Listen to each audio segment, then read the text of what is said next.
জনসুরক্ষা ফোরামের পক্ষ থেকে আহ্বান জানাচ্ছি, পানি বিষয়ে সচেতনতার লক্ষ্যে, সংবেদনশীলতার লক্ষ্যে আপনারা যার যার অবস্থান থেকে উচ্চকিত হন, কথা বলুন।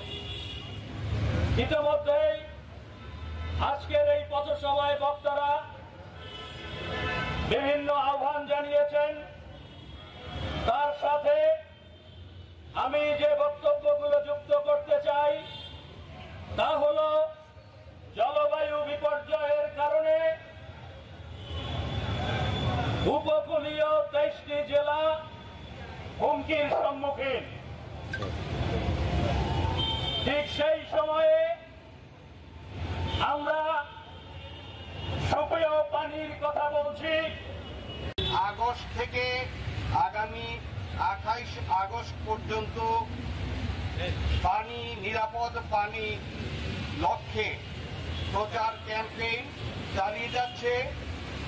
বিশ্ব পানি সপ্তাহ উপলক্ষে এই আয়োজনে 5টি জেলা, চিটাগাং সহ বরিশাল, সাতক্ষীরা সহ আমরা এই উপকূলবর্তী যারা জেলাগুলো রয়েছি, আমরা সর্বনাক্ত পানি নদী, খাল, বিলে এসে ব্যবস্থা চলছে। পানি মাটির তলা থেকে তুলছে। এই পানিগুলো সেই কবে আমাদের নেমে যাচ্ছে এবং পানি এখন সাবমার্সিবল নেমে যাচ্ছে। এই সংকট থেকে আসুন ক্যাম্পেইন, এই কর্মসূচিকে আসুন আমরা যারা বরিশালের নাগরিক রয়েছি, আমাদের দায়িত্ব রয়েছে, আমরা এগিয়ে নিয়ে যাই, বাঁচতে চাই। ধন্যবাদ সকলকে। এবং মানববন্ধনে সহযোগ দ্বারা সবাইকে আমি আমার ব্যক্তিগত তরফ থেকে এবং বরিশাল বিভাগীয় পরিবেশ ও জনসুরক্ষা ফোরামের পক্ষ থেকে অভিনন্দন ও শুভেচ্ছা জানাচ্ছি। আমাদের দেশ দায়িত্ব পদক্ষেপ গ্রহণ করে না। এটা অত্যন্ত দেশ মরুভূমিতে পরিণত হচ্ছে, বৃক্ষরাজি ধ্বংস হয়ে যাচ্ছে। ভাবে অবচয় করছি তা ক্ষমার অযোগ্য। বিশেষ করে এই ব্যাপারে রাষ্ট্র এবং সরকার নির্লিপ্ত রয়েছে।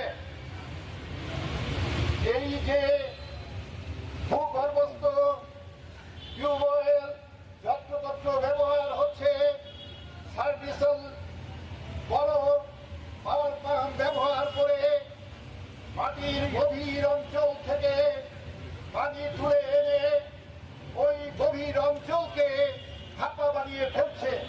যে কোনো সময় ভূমি ধস, বড় বড় এই যে শহরগুলো রয়েছে, শহরের যে বড় বড় ইমারত রয়েছে, সেই ইমারতের চাপে বড় বড় বিপর্যয় যে কোনো সময় ঘটতে পারে। এই বিষয়ে আমাদের রাষ্ট্র, আমাদের সংশ্লিষ্ট ব্যবস্থাগুলো নিশ্চুপ রয়েছে, অন্যের মতো চলেছে। সাংবাদিক বৃন্দ, বিশ্ব পানি সপ্তাহ 2025 উপলক্ষে আমরা শহীদ মিনার থেকে র্যালি করে টাউন হলের সামনে এসে দাঁড়িয়েছি। শুধু আমাদের জন্য নয়, আমাদের ভবিষ্যৎ প্রজন্মকে রক্ষার জন্য তথা বরিশালবাসী সহ দক্ষিণ অঞ্চলের মানুষের বিবেককে জাগ্রত করার জন্য।